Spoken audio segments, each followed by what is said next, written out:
Okay, we're just going to give people a bit of time to join us. They're probably coming in from the lounge, networking there. So yeah, let's just give them a minute to join, and we'll get started.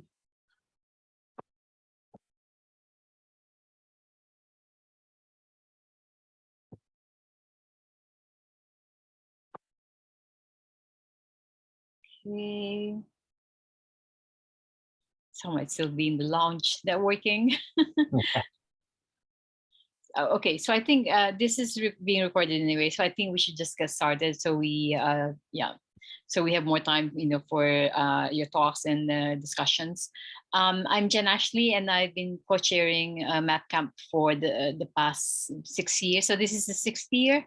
It started in 2017 in person, and obviously when everyone went virtual during the lockdowns, we did as well, and I think it's going to remain that way for now, so that we can also reach out to more people. And so for everyone just joining us, we're going to have three talks today from Toby, from JD, and from Vic.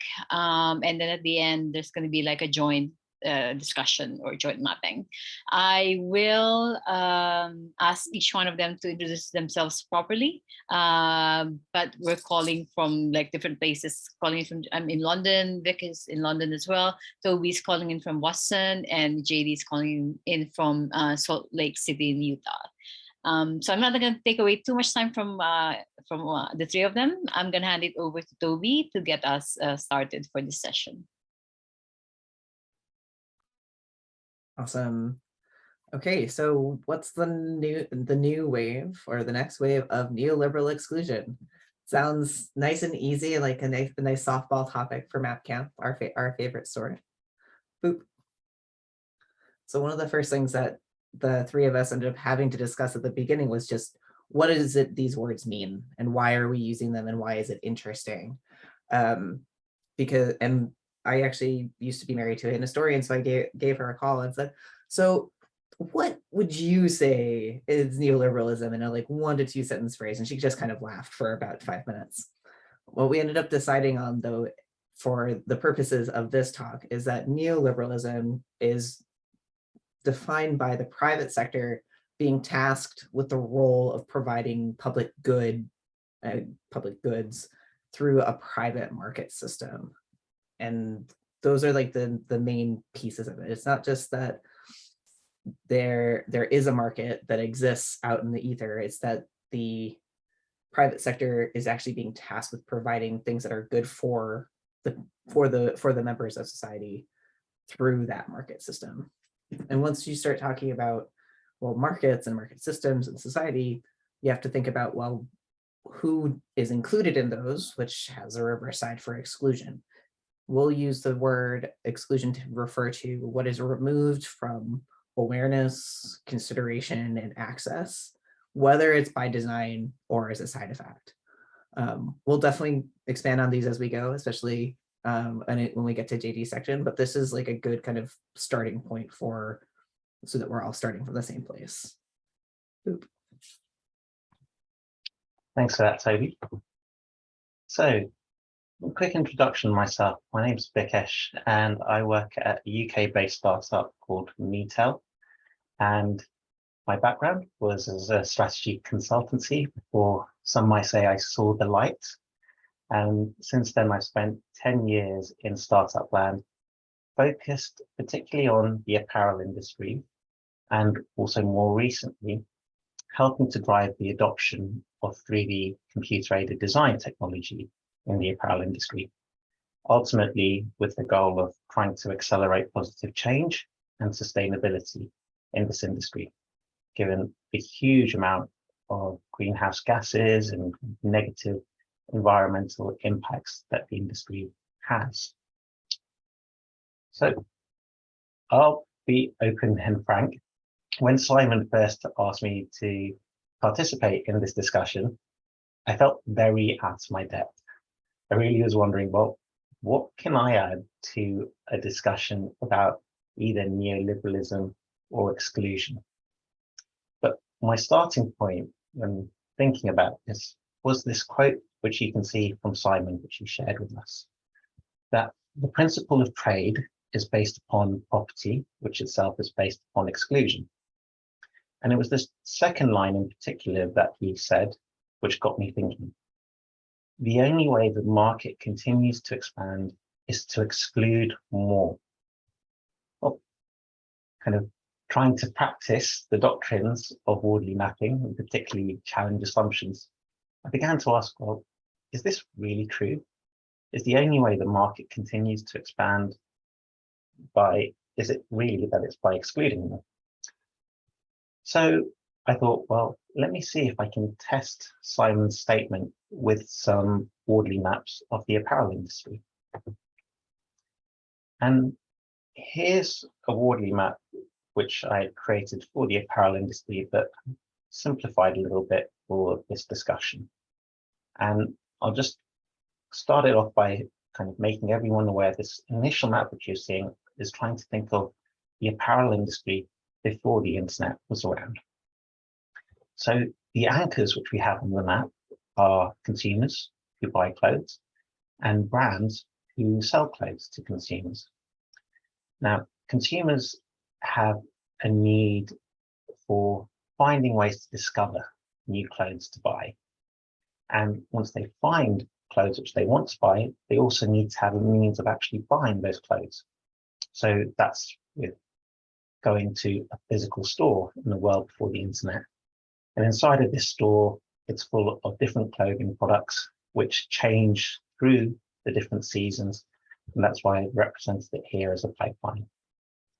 And on the other anchor, brands who are selling clothes, they of course need to have the store so that consumers can come and buy the actual products. And they also need to have a way of marketing the stores and the products so that people can discover these new products which they can buy. Now, what I would argue is that one big change that happened in the industry, thanks to the internet, is that it led to a much more industrialized form of stores, online only stores. And this kind of led to this shift from stores, a physical store being more like in the product phase, to stores now being in the commodity phase, because you can have an online store and you can set this up very quickly and easily. The best example for me is someone like Shopify, which enables almost anyone to go online and for the price of, I think it's $29 per month, they can set up their own e-commerce store. Now, let's shift to thinking about the brand and that marketing pre-internet stage. Before the internet, this practice of marketing involved making use of advertisements in places such as magazines, television, radio, direct mail. Now, the thing about all of these types of advertising is that they were limited in supply and also not widely accessible. Like, only a limited amount of people would really have access to this, especially due to that scarcity of supply of those ad units in places such as the magazine, TV, and the radio. But when we have an underlying component shifting from being something which is more in the product phase, shifting to being in the commodity phase and more industrialized, there's a change in characteristics of that component as it becomes more standardized. And one of the other climactic patterns is this co-evolution and change in practice when something changes from being in a product phase to being in more of a commodity phase. And the parallel of this is, say, if you're thinking about compute, when previously you had compute in the product phase and you had architectural practices around scale-ups such as N+1 or capacity planning, disaster recovery. But then when compute shifted into the more commodity phase with cloud computing, then you found new emerging practices such as DevOps.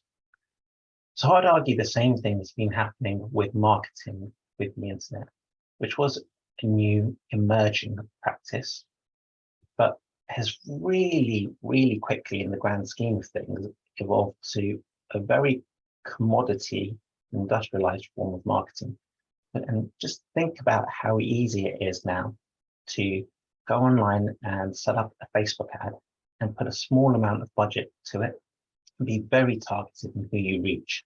And there's something similar with Google search ads. So you can see here how the market has led to this industrialization of these two core components, the stores and marketing as well. And what it made me think about was like, hasn't this therefore led to an increase in the number of people who can set up their own clothing brand? And that's where I came back to Simon's initial quote. The only way the market continues to expand is to exclude more. Well, haven't we got an example here of a form of market expansion by including more people that can now launch an apparel store and also advertise to their prospective customers?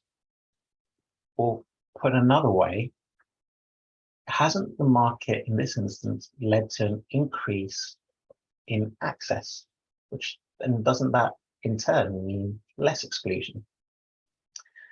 So that was my starting point for thinking about this. And JD, I know when I first showed this to you, you had a few comments which made me start thinking about this in a slightly different way. Yeah, like it also increased the amount of noise in the market, and the number of people who are able to overcome that noise is still limited, and it might even take more money to do that, you know, unless you have some kind of other connection to the brand. So that was some of the things we discussed. And as we were having that discussion, then it made me start thinking, it's like, oh wait, okay, this has led to an increase of the number of people who could set up their own clothing brand, but it still requires upon some things such as people having access to a credit card and being able to get online in order to be able to do this. So there's still a lot of exclusion there that's happening. And then also actually having, it's much smaller amount of capital now, but you still need that capital to be able to set up your own clothing brand and actually have those products either made or buy them in order to sell them. So this is the point where I started rethinking my own maps and started thinking, oh wait, now I'm beginning to appreciate these different forms of exclusion that the market can create, which I hadn't considered beforehand. Which I think leads on nicely now to Toby and your examples that you wanted to talk through. Yeah, perfect. So hi, I am Toby. I use they and them pronouns, and I typically think of myself as kind of like the glue for socio-technical organizations. I tend to work in positions where I don't have a lot of authority, but I do have a lot of influence. I hope to help people find their power, find and then exercise their power. I also make tiny squares, like the picture in the back. It ended up being like one of these really great pieces of the conversation where we were talking about, well, what about expanding stores? And I was like, well, you know, I have been doing some art recently, and I want to figure out how to set up my own shop. And it's so it feels very personal, right? There are so many different choices, and there are so many different places where you can start thinking about, well, you go from the person who makes the art to the person who wants the art, and what is the value that it brings to the person who acquires it? What is the value that it brings to me as the artist?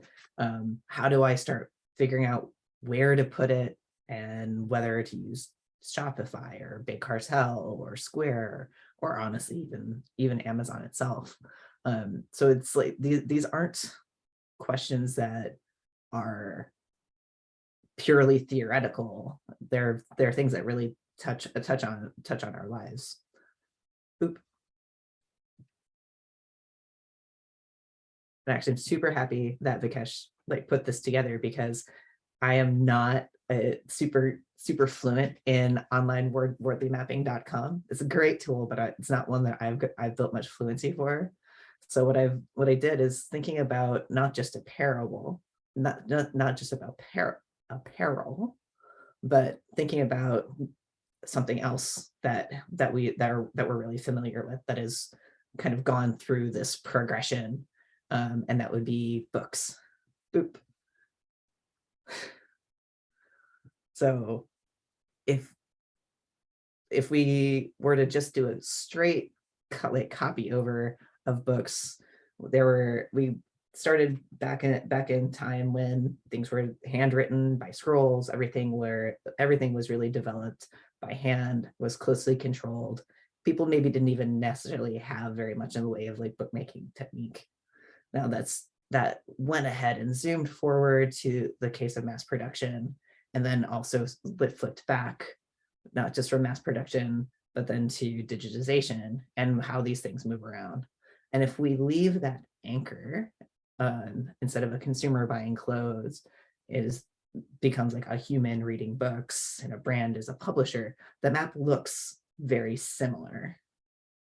Boop. In fact, you can even start thinking about like your virtual store being either Amazon or bookshop.org. Boop. Even libraries have apps now, the Libby app or Overdrive. I'm speaking from my US context. I'm not sure what things are available elsewhere. But not only are the public libraries having apps, boop. Yes. We even have book talk. Like there's social media, like this, like the influence of social media and marketing continues to evolve, and it's being brought in and being pulled into like how people find and discover books. Boop.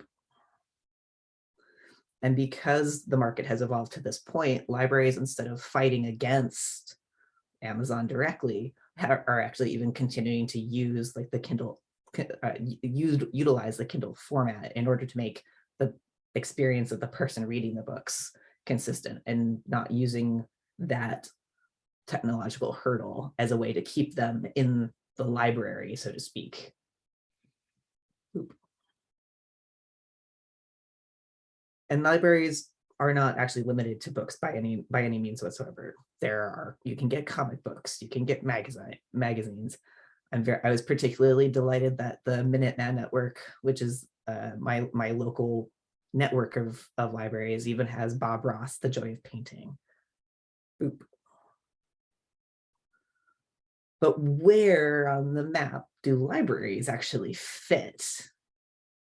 Because it's not just about a person reading books. When the books are on the shelves of the library, that's not the same as the books being in a warehouse waiting for somebody to purchase. When the book comes to my house or to my phone, it's there for a while, but then it can go back into circulation.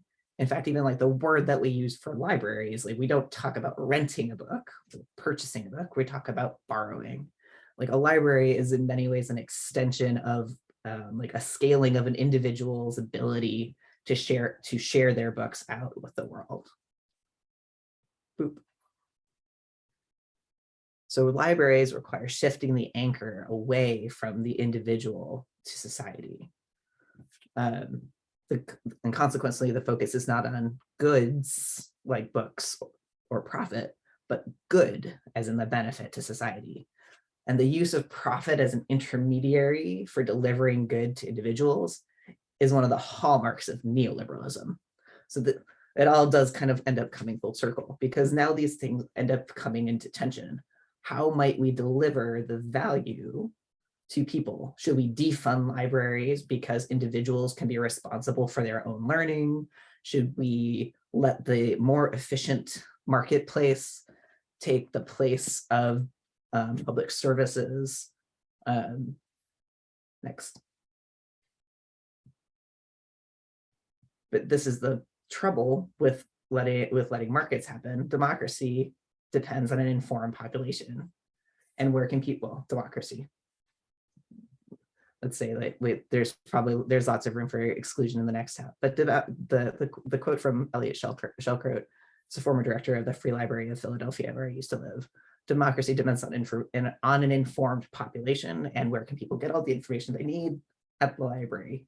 So if democracy and freedom and participation in a functionally governed society requires information, that information has to somehow remain outside of the control of just a few people. Boop. Unlike an individual's collection, the library's collection is also informed by its members. We have the concept of banned, you can literally get some of the banned books from the library. You can celebrate Hispanic Heritage Month. They're even trying to get into the saucy books like selection. It's not just about having like this private access to deciding what books are acceptable for the population. Oop. So if one is to regard information as a social good and a central element in the development and creation of a democratic society, it has several additional kind of caveats to that. Oop. The last piece that I just wanted to call out is that it's not even just access to to information, books and videos, but also access itself to the internet. I currently pay somebody to provide internet to my house so that at 3 in.the morning, I can be up all night, definitely typing slides, not reading hyperbole and a half for the 100th time. But this access to information, this access to people, to connection, to community is another piece that becomes that central part of how we work things together. That was the last slide. Let's check. Boop. No, apparently I copied this twice. Skip. And Okay. over to So yeah, so thinking about how libraries allow access and give access, they're not only allowing access, they're also allowing for transformation of the library system and of the collections that they have. And in doing that, they may end up excluding other information. They have a budget, they have have to decide what they include and what they exclude.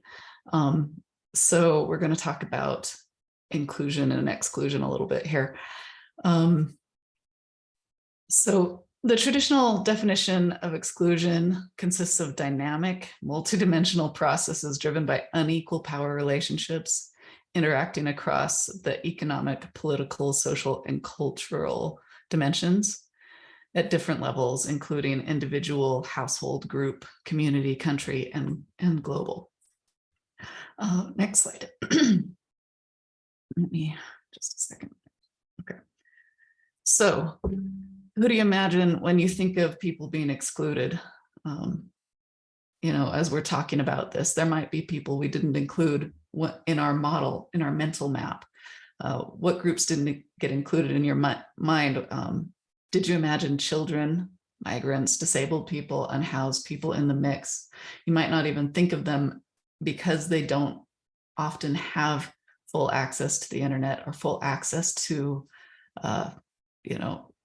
resources that we generally assume people have access to, technological kinds of limitations there. And then the question becomes, what other facets might have been left out when we're modeling our questions about what's going on?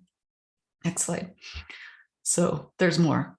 The traditional definition excludes any being, any organism that doesn't read English, like this traditional definition that I just gave you. It's in English. If you didn't have access to a computer network, you wouldn't be able to participate in this conversation. The definition itself is human-centered. It looks at what's going on from a human point of view. The frame does not include animals, plant, fungi, or other organisms. There are layers and levels to the abstractions that we're always not always fully aware of. Next slide. So back to the original question, what's the new wave of neoliberal exclusion? And we're positing that it's systematic exclusion. And when I'm talking about systematics, this is like a library science field, essentially. It's the field that names entities, describes them, preserves collections, provides classifications, identifies them. Taxonomy is a part of this. And when you're excluding something, you're removing from, you're isolating, or you're getting lost within the in-between spaces of concepts, classes, categories, maps and meaning. You may not have relationships inside your map, or you may not even be on the map. The language and the processes that we have can act to exclude us consciously or not. As I was just talking to some friends of mine, they're trying to help queer communities here in the States in applying for some of the available grants, government grants in their communities. They're being forced to use language that shows malicious ignorance of their identities on the part of the government. They're required to have children fill out whether they're male, female, trans, or non-binary. These classifications aren't even reflective of the terms that the children are using, and they're not helpfully descriptive. They're full on harmful. The categories act as a proxy for funding oversight.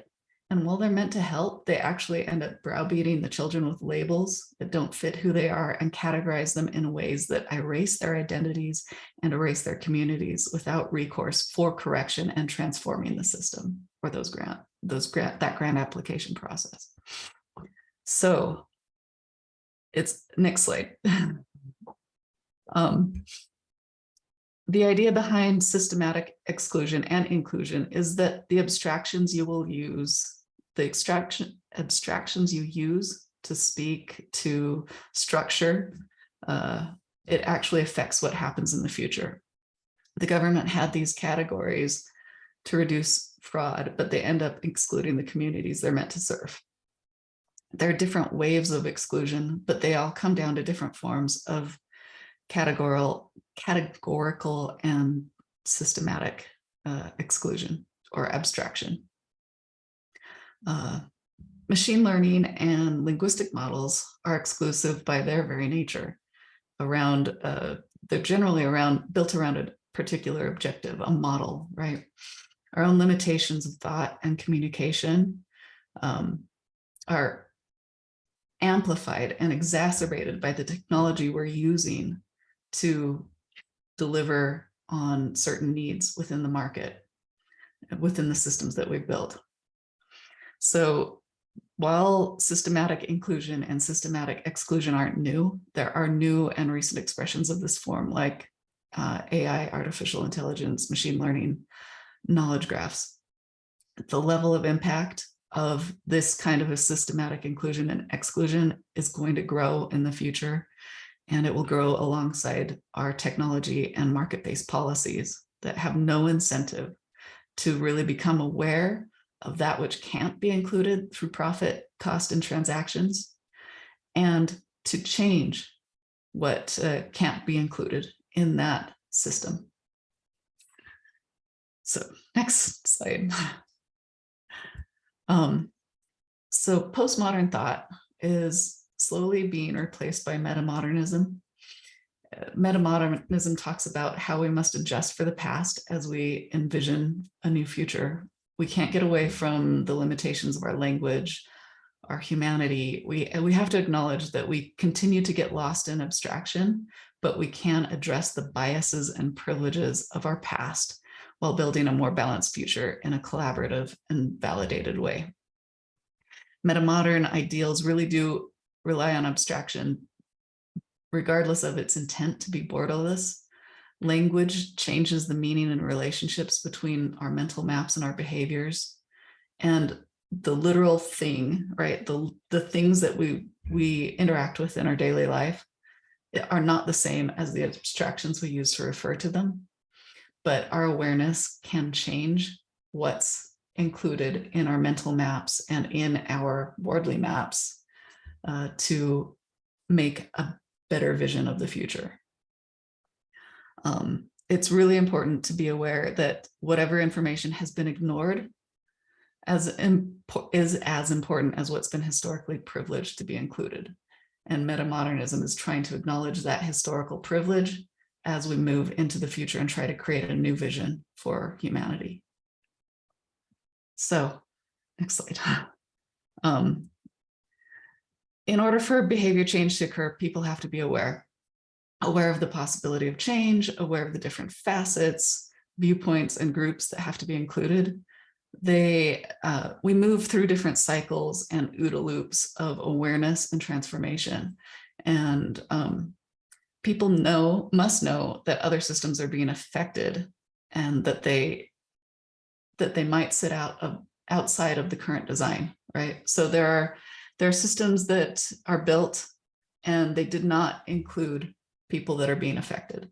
And we have to change those designs and allow for transformation of those designs in order to build a different future. As we're going through transforming our systems, we have to ask ourselves if we're giving airtime to the underprivileged or people and organisms that are negatively affected by our systems. We have to ask whether those with privilege are aware and being responsible with their power, and realize that what we include and what we exclude becomes an important question that structures our future. Next slide. Behavioral science models behavior transformation through three main factors: opportunity, capability, and motivation. These really constrain your OODA loops. Capability refers to an individual's psychological and physical ability to participate in an activity. Opportunity refers to the external and environmental factors that make behavior change possible. And motivation, it refers to the conscious and unconscious processes that direct and inspire behavior. The pandemic affected the most vulnerable among us disproportionately. Migrants, the poor, the unhoused were affected because of access and capability to acquire services. Opportunities to protect those affected were limited. Different environments, abilities, and processes exposed us to different levels of risk. So as we look to the future, we have to be aware of these three factors to change our social fabric and address people and organisms that are being excluded by the system. Next slide. So this is a quote from Jung: until you make the unconscious conscious, it will direct your life and you will call it fate. Next. When we're talking about the unconscious, we're saying until you make that which can't be measured as profit, cost, and transactions in the marketplace. Next. It makes the conscious what we know makes life worth living. We have to make the things that make life worth living conscious in the unconscious areas of our public policy and market. So that's where we're at. That's the last slide.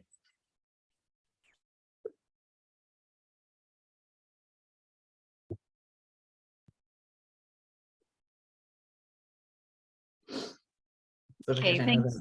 that we started from that position of like, you were like, no, really, exclusion, like why does trade require that? Like, how did that end up kind of coming full circle for you? Because like definitely like every time we have these conversations, I'm like, okay, here's another piece and here's another piece. But I'm particularly curious what your thoughts are today. Why is exclusion required?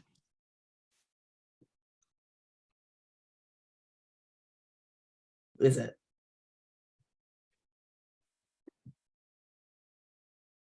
Why is it like, I don't know, are you asking? Oh, I'm sorry, I was asking Vikesh. Okay, that's what I thought. If he still thinks that exclusion is required. I think it's really more about that awareness of the exclusion that is happening. I think that was the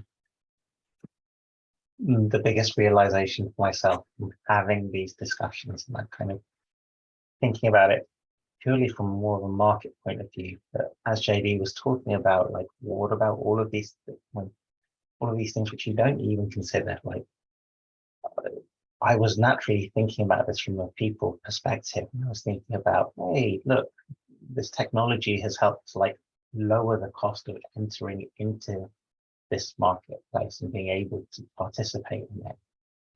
But I had no consideration of things which are not people related when I was thinking about that, or even like the negative consequences that have happened as a result of this apparel industry growing so fast with fast fashion. You think about it back on the environmental side as well. So that's why these discussions between the three of us have been very eye-opening for me to like be more conscious of the things which I'm unaware of. Yeah, like the apparel industry drives a pretty massive amount of resource use and waste. And so by being more inclusive of the humans, allowing us to build these brands, I imagine there's quite a bit more energy and resource use as well as waste produced. Exactly, Thinking completely. like I was thinking like your side where you said like that systems don't have no incentive to acknowledge these things. I think there's an active disincentive, right? When apparel industries get to a certain size, it becomes valuable to distance the consumer from the means of production, which is other humans. And so like there's like these elements of not just it's not neutral. It can never be neutral. I was even thinking about land acknowledgements. Like I am in Somerville, Massachusetts, which I'm across the street from Tufts University, which has decided to adopt Indigenous Peoples Day over Columbus Day, but has yet to like issue like a formal like land acknowledgement that we're on the land of like the Wampanoag tribes, like their traditional territory. And I think one of the reasons why is because as soon as you start acknowledging, as soon as you start becoming aware, like that's both a path to and a precursor to reconciliation. You have to, once you become aware of it, you have to choose whether or not you're going to do something about it, right? Like it's the same thing about you can't be anti-racist, you have to act anti-racist. Yeah, like something that really got me thinking a lot about this is with all of this is like you absolutely have to start creating, like it's not just about awareness, right? It's like when you start breaking down exclusion, there's all these different facets of exclusion that occur that like you have to give. If you want to raise awareness, you have to start including other people, the people who have been traditionally excluded, in the conversation, and acknowledge the destruction that has been wrought by the policies, right? Like from a Indigenous point of view, America has been through I would say almost just utter destruction of the land. And I'm trying to think of the right word, but like they're living in a post-apocalyptic society as an Indigenous person coming into this and having experienced what they experienced. Like that's just one example, but the land itself has also been through the ringer. Like we're just destroying forests. What, you know, trees, we know trees transfer information through like the fungi and through the mycelium networks, and they're panicked, right? Like we can measure the amount of panic that they have when we do clear cuts. And yet, how often do we acknowledge this right now? And how do we give them participation and the ability to transform the systems that are affecting them? We don't have a Lorax to speak for the trees. We don't.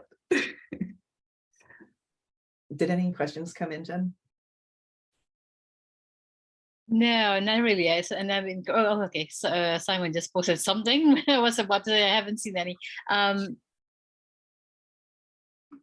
you also see the yeah? It's a Property.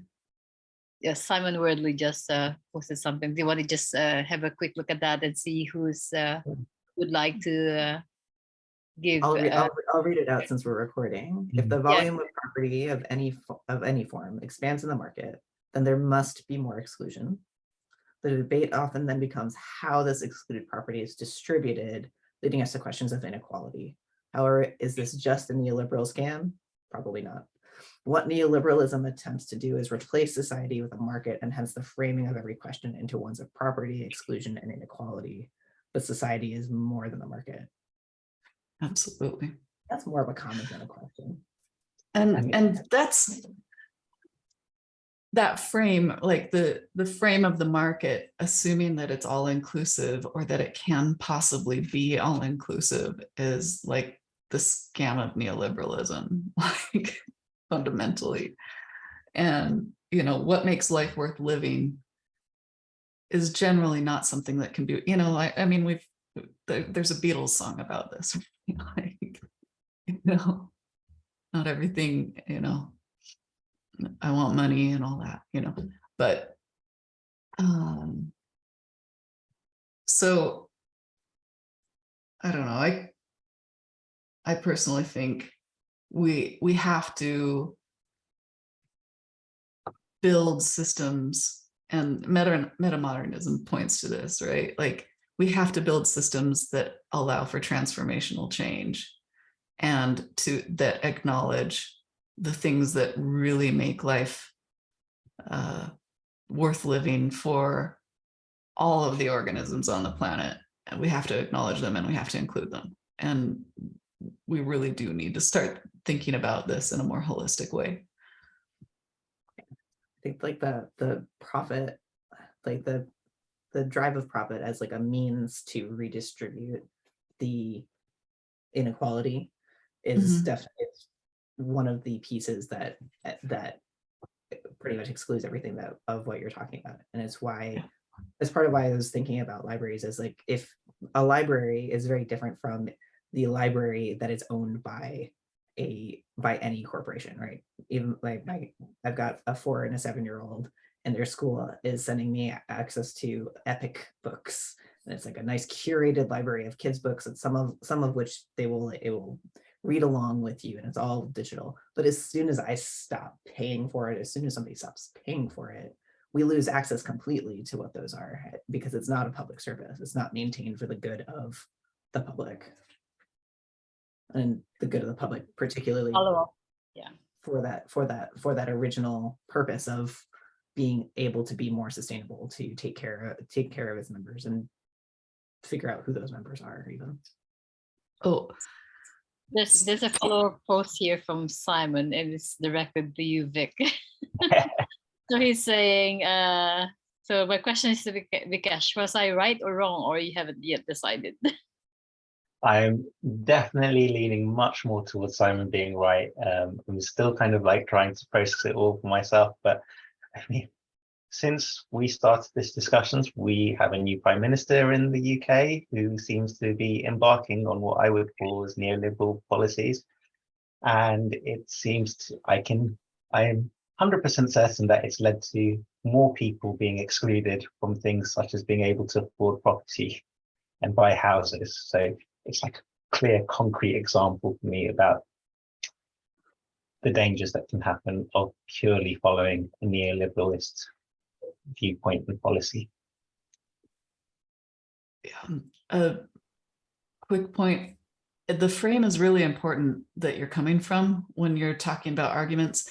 The whole argument around cancel culture, and even the term cancel culture, is something that we talked a bit about, where it's like cancel culture comes from the term cancel culture has a certain frame, and it doesn't look at it from a metamodernist point of view. It's not looking to the past and the privileges of the past, like I was talking about, in order to create the future that we want. And it's what people are doing when they're canceling. A lot of times this gets a lot of flack, but I think it's actually quite valid, where people are looking at the people who have had privilege, who have been included in the system. And if they're not aware of their privilege and not acknowledging it and not using it responsibly, people say, no, this is not okay. If you're not being responsible with your privilege, you don't get access, right? And I think that's an important part to acknowledge when we're talking about cancel culture. And a lot of people who are saying, oh, it's not fair, they're coming at it from a different frame and a different abstraction than the people who are doing the canceling. Well, and then it can be weaponized as a concept, right? Because it is about like who has voice and who has the facts, like and the airtime. Airtime facts, like the truthiness, right? They as soon as you start, once you the formerly privileged start feeling the pain of not having voice, they're like, wait, I see how you did this, and now I can take my vast resources and actually make my voice louder than anyone else, and can be used against folks who already had less privilege, right? Who have already been outside of the frame and are just trying to get into it. Yeah. Okay, I don't see any more questions here, and we could probably have around, I don't know, 3 minutes if you want to say something and leave something for our audience. Before that, I would like to encourage everyone to join the forums and go to the lounge as well to network with our panelists. So some of them will be there. Hopefully all of them will be there, so you can ask questions again. Who wants to start first, and then we'll wrap up? JD, any last few words for our audience? Toby or Vic? Well, I had a lot of fun diving into this. At first, when I heard the title, I was like, what? And then it started clicking more, and it's been a really fascinating conversation to work with everyone and to be part of Map Camp. I was continually glad that it was not just two Americans. So always grateful for Kesh being like, so does your library have an app? I was like, oh yeah, yes it does. And that was probably me showing that I haven't been to a library quite a while now, it seems. I resort to the Kindle instead, but we know what kind of biases that can lead to. My final bit is actually just showing JD's final slide again. I thought this quote really resonates with me, especially kind of that being able to think about what do we mean by unconscious if we're speaking about a neoliberalist point of view. It's all of those things which can't be measured as profit, cost, and transaction. And then that reminder that those things alone doesn't capture everything that makes life worth living. It's a lovely quote to finish on, I think. Yeah, I know that a lot of what we talked about skewed towards the theoretical, but it's such a jumping off point for taking any particular piece that you run into next and go for it. And this ties it all back up. Yeah. There's a question here from Simon. Maybe we can just talk about one and then finally wrap up. So his question is, did you think about what you would do to change the system we have created? Should it be changed, and how do we do this? And he added, I'll note that if libraries are the instruments of democracy and freedom, that we've spent lots of effort protecting statues in the UK while shutting down libraries.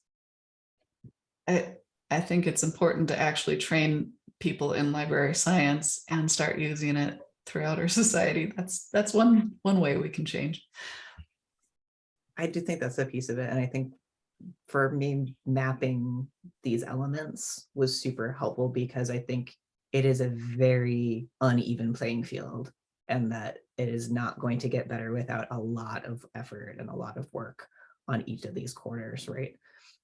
Given that so much of what has been skewed is because of what has been disincluded, as well as just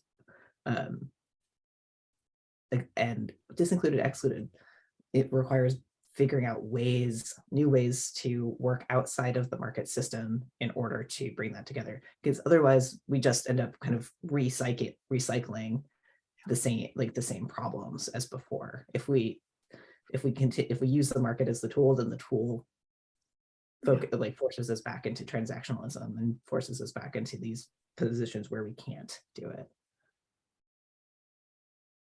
I don't have an And answer. I wish I had a solution, but it's more the realization, appreciation that the market alone is not going to be sufficient to tackle the big challenges and problems that we have ahead of us globally.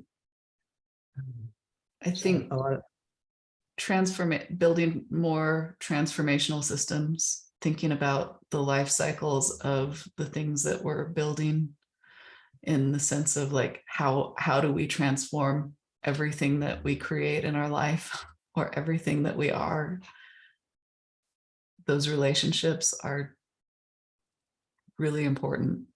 And whether you're in a business, you should look at how your customers and how your audience is able to transform your business as much as the other way around. Yeah, the other piece that I will call out is that I know that I am extremely white, and came from a middle working class upbringing, Irish Catholic.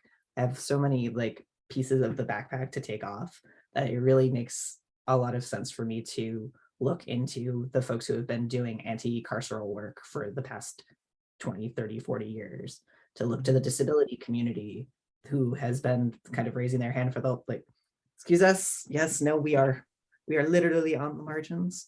We have some thoughts, please listen to us. So those would be the two places where I think that there's probably already quite a bit of wisdom that just hasn't been Heard. Acknowledged. Yeah, there is. Right. Thank you, everyone. Thanks, JD, Toby, and Vic for joining us today. It's been a wonderful session, and I'm sure everyone who has tuned in has enjoyed that. As I said, and I'm encouraging everyone again to go and mingle in the VFairs Lounge. You'll find some of our panelists there, and you can ask questions there again. I remember Toby was involved last year managing the welcome area in VFairs together with Ben. So thanks for that, and I'm glad to see that you're now speaking, here. That's wonderful. And JD and Vic, I believe you've been involved as well with MapCamp the past few years, one way or the other. So it's great to see you again, and we would like to see you back again in the next few years. And thanks to everyone who joined us, and we'll see you again next year. Obviously, there's another session that's remaining for this track, so if you want to check that out in 15 minutes or so, we'll see you there. Thanks again, everyone. Thanks for a great session.